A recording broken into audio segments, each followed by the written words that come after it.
Welcome back to my channel. আজিৰ ভিডিঅ'টো হ'ব গৈ আছে ৰাজমুকুট থিয়েটাৰৰ ব্লগ।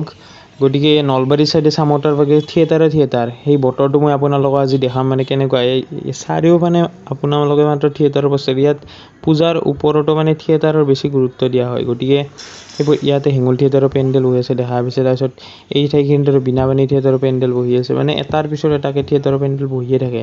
গতিকে সেই পৰিৱেশটোৰ লগত চিনাকি কৰাই দিওঁ আপোনালোকক। ফাৰ্ষ্টে আমি ৰাজমুকুট থিয়েটাৰ চাবৰ কাৰণে যাব লাগিব, টিকেট কাটবা। গতিকে এতিয়া যাই আছোঁ, মই কৈঠালকুছি পালোঁৱে। কৈঠালকুছিত টিকটটো পটাপট কাটি লওঁ, দেন আমি নেক্সট অলপ চাব যাম চামতাৰ কেনে পৰিৱেশটো আছে। দিনত পেণ্ডেলটো কেনেকুৱা সেয়া আপোনালোকক এতিয়া দেখাই দিওঁ। দিনৰ পৰিৱেশটো একদম সেৰকা হৈছে, অনলি চিয়াৰ। কিন্তু ৰাতি পৰিৱেশটো ভাল হ'ব। ফাৰ্ষ্টে টিকটটো কাটি লওঁ। ইয়াতে টিকট 300 টকাটো দেখা নাই, কিন্তু মই টিকটটো লগাই দিছোঁ, টিকটৰ ফটোটো। সেইটো আমাৰ টিকেট। তো ইয়াতে গধূলি আমি শুনা পাম বিৰিখৰ বীৰেনা নাটকখন। এই নাটকখন চাবলৈ মই মোটামুটি 2 months ৱেইট কৰিছোঁ, মানে বহুত চাব ইচ্ছা আছিল কাৰণ। তো ফাইনেলি আজি চাব পাম আৰু ইয়াতে শুনা পাম।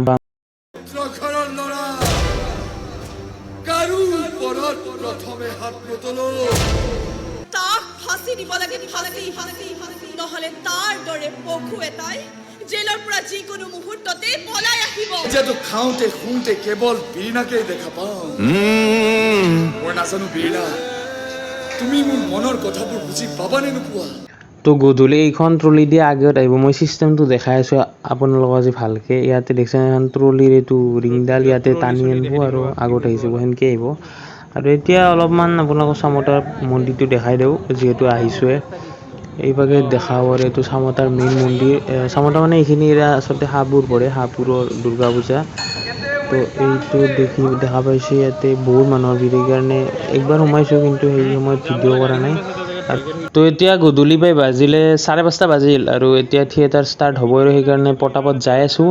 বাকী থিয়েটাৰৰ পেণ্ডেল পাবৰ হৈছে আৰু এয়া কৈঠালকুছি ইয়াত দুৰ্গা পূজা সোমাই যাব লাগে আৰু এইফালে গ'লে বা আমি থিয়েটাৰ। গতিকে ডাইৰেক্ট পেণ্ডেলত লগ পাই আছোঁ আপোনালোকক আৰু।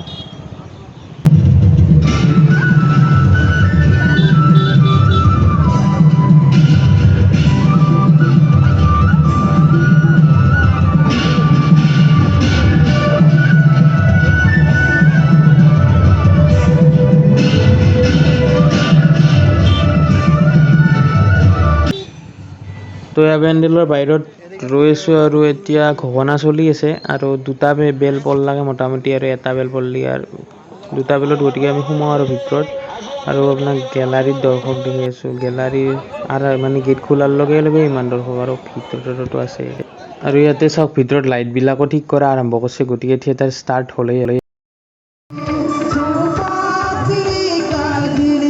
তো নাটক বহুতে লেট কৰা নাই কাৰণ ছেকেণ্ড শ্ব' আছে না, সেইকাৰণে মানুহ এতিয়াও সোমাই আছে নাটক আৰম্ভ হোৱাৰ পিছতো।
গানৰ ক্লিপ ব্যৱহাৰ কৰোঁতে লিগেল নহয় যদিও মই 2-এটা দি দিছোঁ, কাৰণ গানকেইটা বহুত বেছি ভাল হৈছে। গতিকে চাই লওক আপোনালোকে।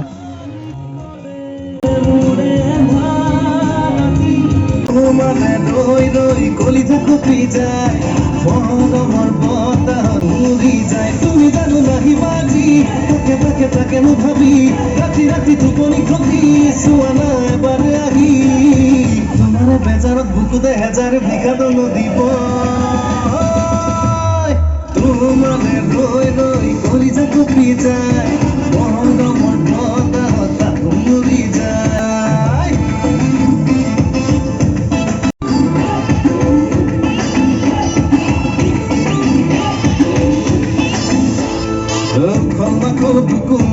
তোমাকে পামে নুবুলি তৰপে কহিছে মোৰ মন দিহি ঘৰে গলা তুমি বাৰু বুজি পাবানে মোক বুজিবানে মোৰ বেটা আজি তাকে নুভাবি ৰাতি ৰাতি টোপনি খতি চোৱা নাই বাৰু আহি তোমাৰে বেজাৰত বুকুতে হেজাৰ বিঘা গলি যা কপি যায় মৰমৰ দুনিয়া চাবাবে হৰিয়ে জীৱন রাতি মোর জানায় কেইবরণ তুমি আসবে খনিয়ে জীবন দিনা রাতি মোর কেইবরণ তোমার বাবে মোরে উখা বুকুর মাথা ভেজা খাবা নিরিখা বিরিনারে বতরা আকাশত দিয়কে প্ৰণয়ৰে আখৰা বিৰিখা বিৰিনাৰে বতৰা আকাশত দিয়কে প্ৰণয়ৰে আখৰা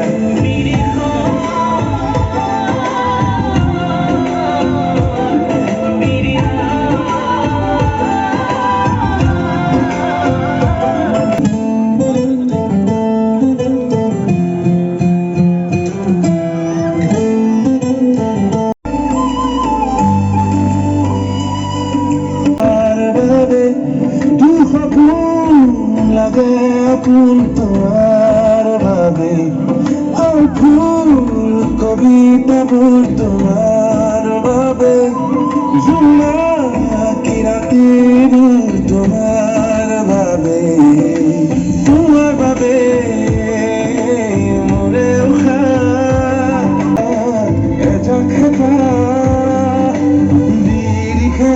বিৰিখা বিৰিনাৰে বতৰা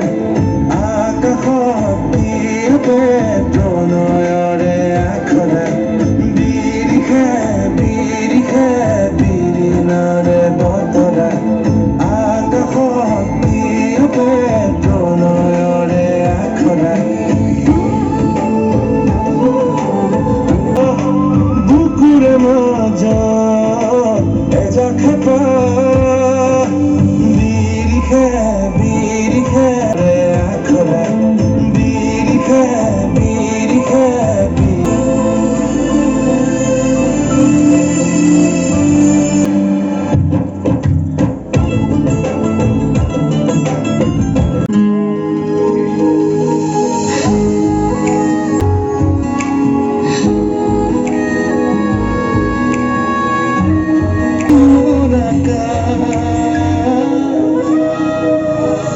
তোমাৰ অনুভৱ পুৱাই ৰাখিছে মোক জীয়াই মৰমৰে খন চিলাই সপোনৰে ৰং সিঁচি যায় তোমাৰ অনুভৱ ৰাখিছে মোক জীয়াই মৰমৰে খন চিলাই সপোনৰে ৰং সিঁচি যায়